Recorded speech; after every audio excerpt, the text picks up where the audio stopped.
Hello बच्चों, आप सभी को नमस्कार। आप सभी का स्वागत है मेरे यूट्यूब चैनल एसके कैंपस पे। बच्चों, आज की जो वीडियो होने वाली है, आज ये क्लास 10th का केमिस्ट्री का फर्स्ट चैप्टर रहेगा, केमिकल रिएक्शन एंड इक्वेशन।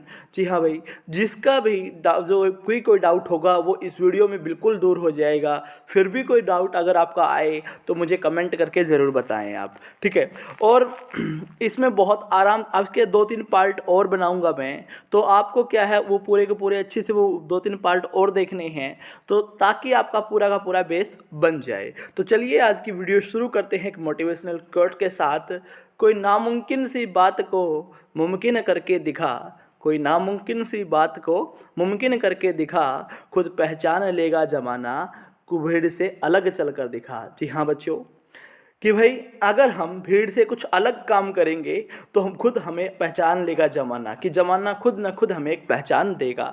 जैसे क्लास में एक पढ़ने वाले बच्चे की जो पहचान होती है उसकी अलग ही पहचान होती है, जबकि जो ना पढ़ने वाले बच्चे होते हैं उनकी वो अलग से होते हैं। तो भाई इसी तरीके से हमें अच्छे कार्य करते हुए चलना है तो हमें खुद न खुद पहचान मिल जाएगी। तो चलिए बच्चों, शुरू करते हैं वीडियो को, ठीक है। अब बात करते हैं कि केमिकल चेंज क्या होता है। देखिए, केमिकल रिएक्शन एंड इक्वेशंस को पढ़ने के लिए सबसे पहले हमें कुछ पता होना चाहिए। देखिए, केमिकल चेंज, और मैं बात करूँ तो केमिकल चेंज से पहले भी दो प्रकार के चेंज होते हैं। एक तो होता है भाई केमिकल चेंज, और एक होता है बच्चों फिजिकल चेंज, ठीक है। Physical change, physical change, physical change, ठीक है बच्चे। तो केमिकल चेंज और फिजिकल चेंज दो प्रकार के चेंज होते हैं। अगर हम बात करें केमिकल चेंज क्या होता है और फिजिकल चेंज क्या होता है, तो देखिए, केमिकल चेंज वो चेंज होता है जिसमें कोई एक नया चीज़ बनती है, नया कोई एक सब्सटेंस बनता है, वो केमिकल चेंज होता है, ठीक है। फिजिकल चेंज वो होता है, फिजिकल में सिर्फ फिजिकल उसकी चीज़ मतलब स्टेट चेंज होती है।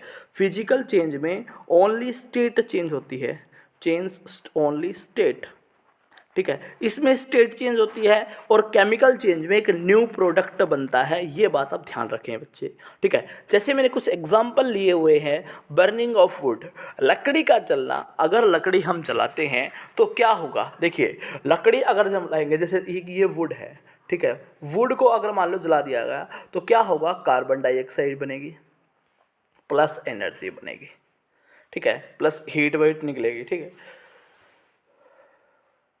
तो आप मुझे एक बात बताएं, क्या लकड़ी को जलाने से पहले आपके पास कार्बन डाइऑक्साइड थी? नो। तो भाई एक नया सब्सटेंस बना या नहीं बना? बिल्कुल बना ना। आप बोलेंगे सर बिल्कुल बना।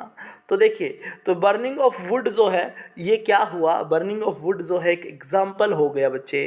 किसका एग्जाम्पल हो गया अगर मैं पूछूँ आपसे, तो burning of would is a chemical change, chemical change, ठीक है।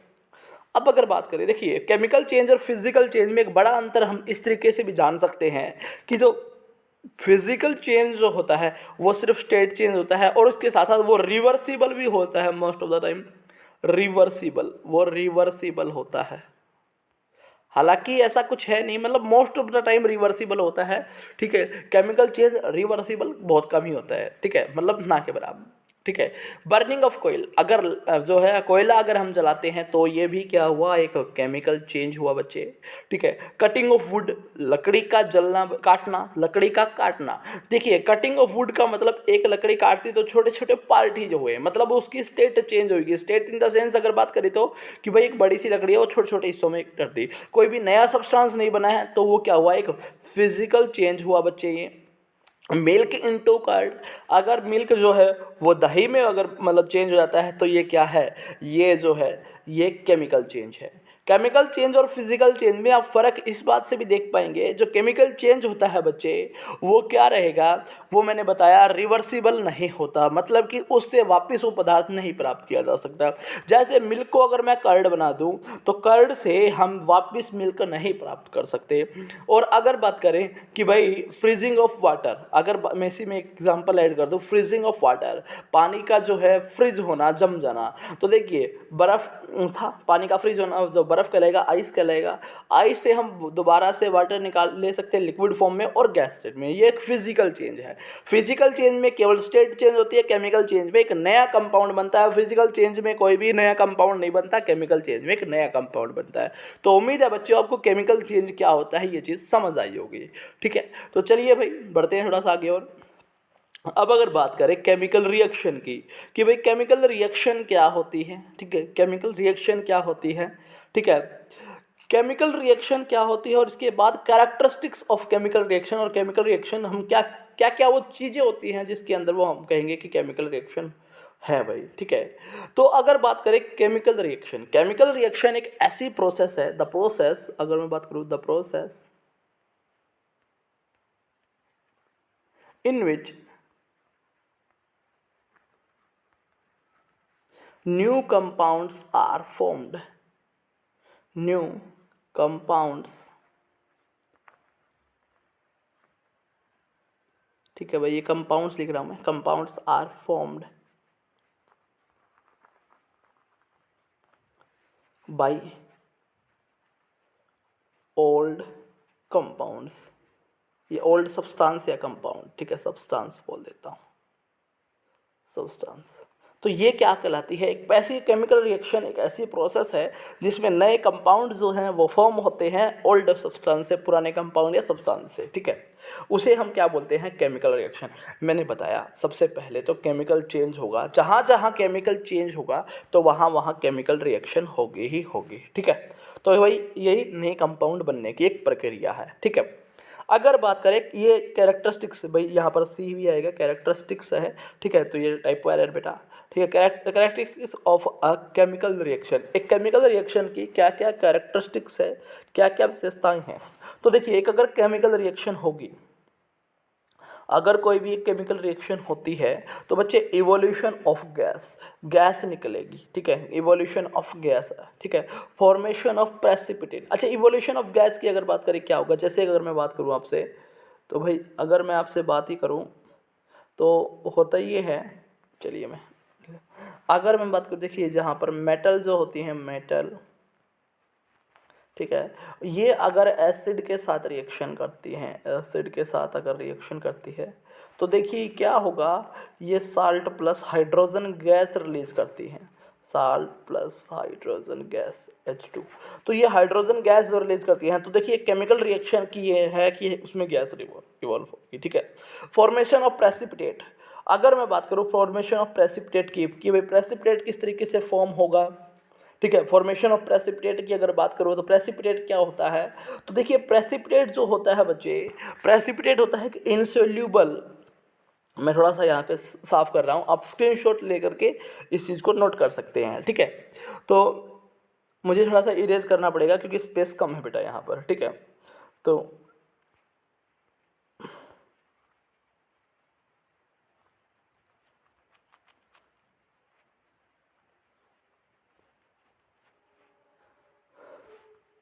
ठीक है, अगर बात करें बच्चे,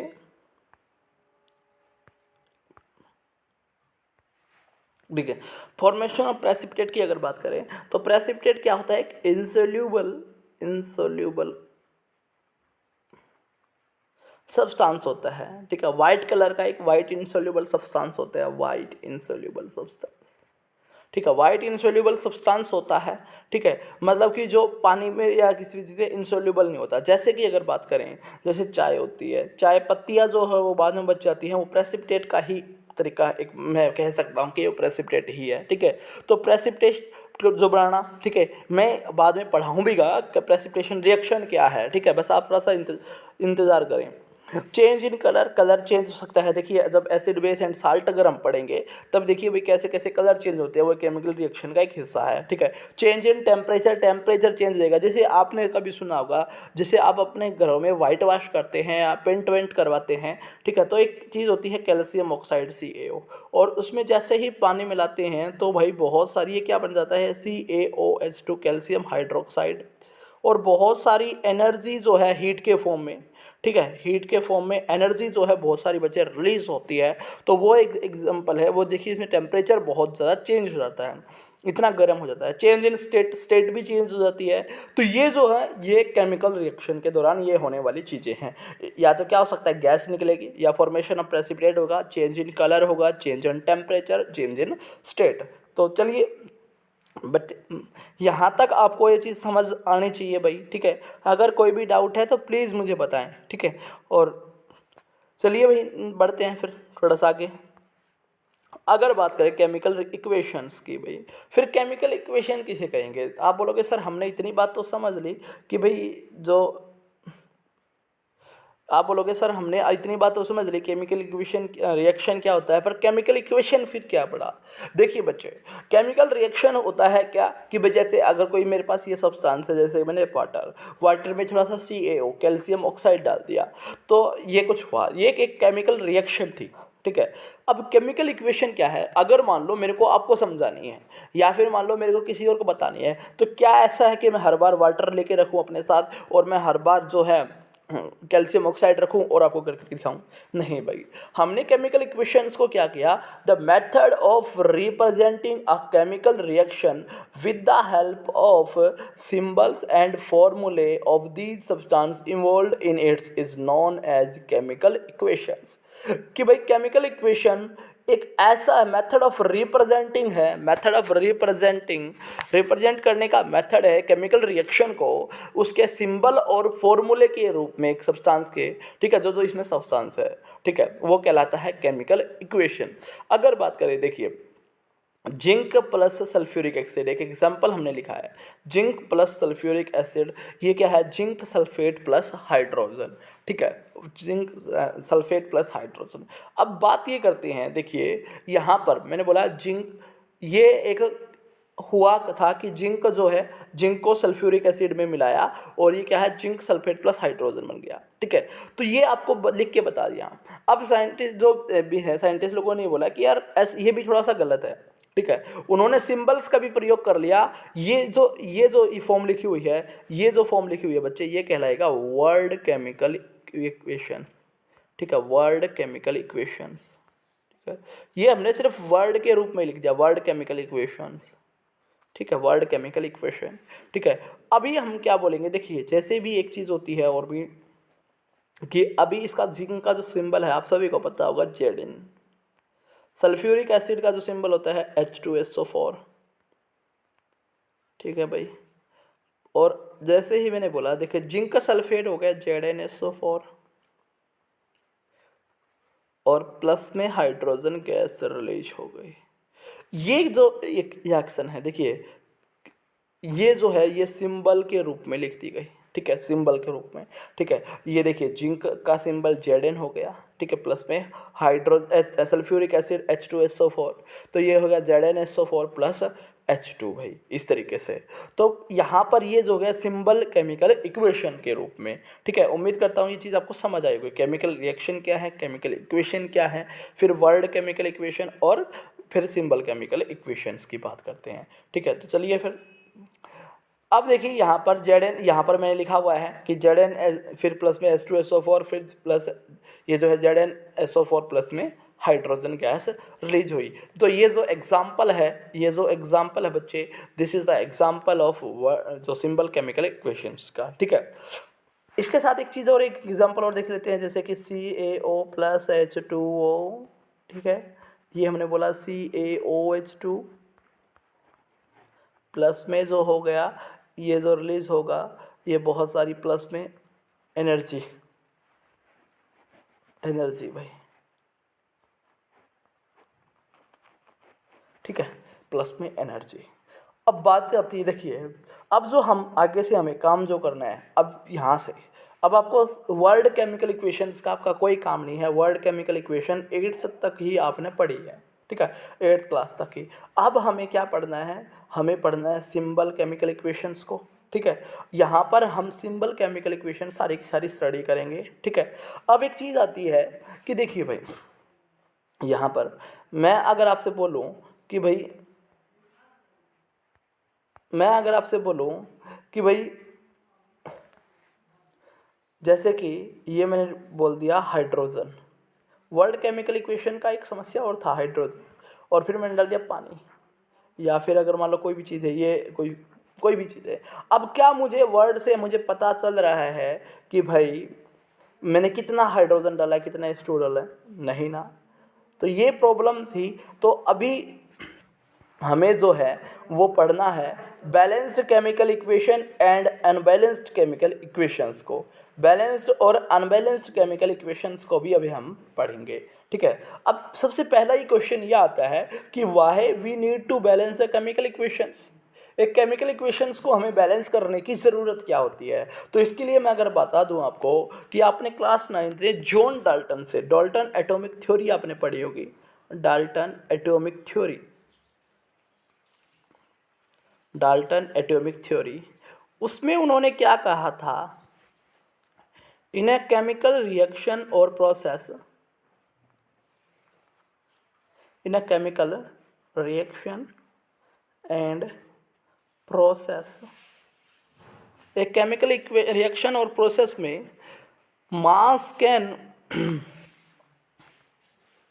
neither be created, can neither be created, ठीक है, and NOR be destroy, NOR be destroyed. तो मास ना ही तो पैदा किया जा सकता है बच्चे, ना ही इसको डिस्ट्रॉय किया जा सकता है। ये बात जॉन डाल्टन की एटॉमिक थ्योरी में बताई गई थी, ठीक है। तो चलिए थोड़ा सा आगे और पढ़ते हैं। तो उन्होंने क्या कहा कि जो मास है वो ना ही तो पैदा किया जा सकता है, मास ना ही डिस्ट्रॉय किया जा सकता, ख़त्म किया जा सकता है केमिकल रिएक्शन या इक्वेशंस में। अब इस बात को थोड़ा सा और डिटेल से समझने के लिए मैंने बोला भाई एक बात बताइए, जैसे अगर मैंने बोला कि भाई जैसे जेड जिंक जो है अगर मैं 5 ग्राम दूंगा, ठीक है, और अगर मैं बोलूँ H2SO4 जो है सल्फेट जो है सल्फ्यूरिक एसिड है वो मैं 2 ग्राम लेता हूँ, ठीक है। और इसके बाद मैंने बोला कि भाई ZnSO4 अगर सपोज करो ये 3 ग्राम बनता और हाइड्रोजन गैस जो है वो 2 ग्राम बनती। क्या आप इस बात से सेटिस्फाइड हैं? मतलब कि आपने टोटल जो रिएक्टेंट में 7 ग्राम का वजन डाला, 7 ग्राम जो है का मास होता, और आपकी बार आपको प्रोडक्ट में मिल रहा है 4 ग्राम, इसका मतलब 3 ग्राम आपने कहीं ना कहीं खो दिया। ऐसा क्या पॉसिबल है? नहीं भाई, ऐसा पॉसिबल नहीं है। तो अभी हमें क्या बोलना पड़ेगा कि भाई मास तो है ना वो सेम ही है, ठीक है। Law of conservation of mass को ओबे करने के लिए हमें इक्वेशंस को बैलेंस करना बहुत ज़्यादा जरूरी है। उम्मीद करता हूँ ये चीज़ आपको समझ आई होगी, ठीक है। तो हमें एक केमिकल इक्वेशंस को बैलेंस क्यों करना होता है? तो भाई एक केमिकल इक्वेशंस को बैलेंस करने के बैलेंस करना हमें इसलिए ज़रूरी होता है क्योंकि ये जो है ओबे करता है law of conservation of mass को, ठीक है। एक मिनट, यहाँ से मैं जो है एक स्लाइड और ले लेता हूँ।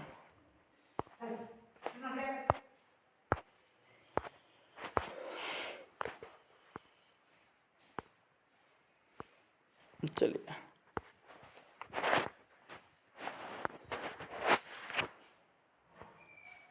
अब यहाँ पर पढ़ते हैं लॉ ऑफ केमिकल इक्वेशंस को, जो है हमें law of conservation of to obey law of conservation of mass, conservation of mass, mass के law of conservation of mass को ओबे करने के लिए हमें जो है ये फॉलो करना होता है। उम्मीद है ये चीज़ समझ आई होगी, ठीक है। अब एक बात करते हैं भाई, बैलेंस्ड केमिकल इक्वेशन फिर किसे कहें, ठीक है। तो बैलेंस्ड केमिकल इक्वेशन जो है हम कहते हैं, तो बैलेंस्ड केमिकल इक्वेशन जो किसे कहेंगे, balanced chemical equation, chemical equation लिख देता हूँ, ठीक है। Number of atoms in reactant is equal to number of atoms in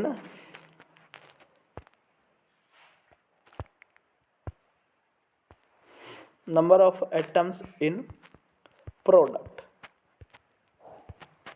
तो ये जो है बैलेंस्ड केमिकल इक्वेशंस, जैसे कि मैंने बोला अगर यहाँ पर बात करें H2 plus sorry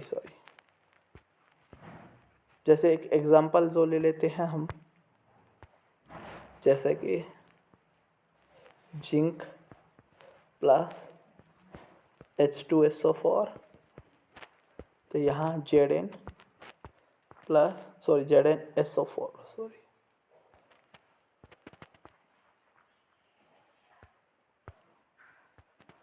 ZnSO4 plus H2।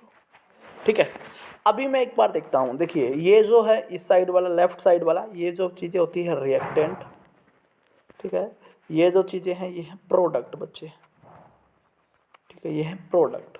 अभी अगर बात करूँ मैं रिएक्टेंट की, तो देखिए रिएक्टेंट जो है, रिएक्टेंट में जिंक जो है, यहाँ पर अगर बात करें जिंक की, जिंक की रिएक्टेंट में और प्रोडक्ट में, तो रिएक्टेंट में ये, प्रोडक्ट में ये, ठीक है।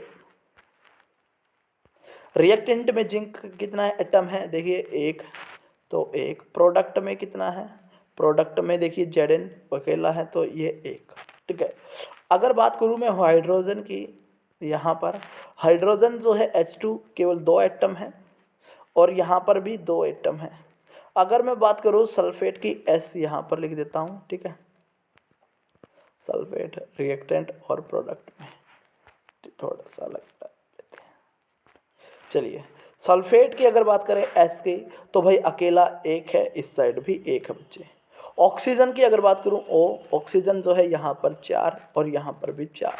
तो इसका मतलब देखिए भाई टोटल रिएक्टेंट में कितना है, 2 और 1 3, 3 4, 4 और 4 8 भाई। यहाँ पर भी कितना है, मतलब 8 है। तो रिएक्टेंट और प्रोडक्ट में सेम है नंबर ऑफ एटम्स हैं, तो भाई ये क्या कहलाएगा, ये जो है बैलेंस्ड केमिकल इक्वेशंस कहलाएंगे। अनबैलेंस्ड वही होती है कि एक अनबैलेंस्ड केमिकल इक्वेशन होती है जिसमें सेम ना हो, ठीक है। तो बच्चे कल की वीडियो में जो है हम ये सीखेंगे how to balance a chemical reaction, ठीक है, केमिकल इक्वेशन सॉरी, ठीक है, how to balance a chemical equations, इसके बारे में हम पढ़ेंगे, ठीक है। तो चलिए बच्चे, उम्मीद करता हूँ ये चीज़ आपको समझ आई होगी। कोई भी चीज़ डाउट अगर आपको है तो बता देना, ठीक है, मैं आपके डाउट को दूर करने की पूरी कोशिश करूँगा। रिएक्टेंट जो है वो यही होता है कि देखिए भाई किसी भी मतलब 2 चीज़ें जब मिलकर के एक चीज़ बनाती हैं, या फिर अगर बात करें भाई जो लेफ्ट साइड वाली जो एक केमिकल इक्वेशन में जो लेफ्ट साइड वाला जो पार्ट होता है वो रिएक्टेंट होता है, जो नई चीज़ बनती है वो प्रोडक्ट होता है, ठीक है।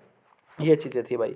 तो भाई कोई भी डाउट अगर हो तो मुझे ज़रूर बताना बच्चे, ठीक है, और आप ध्यान से पढ़ें भाई, इन चीज़ों को रिवाइज करें, ठीक है।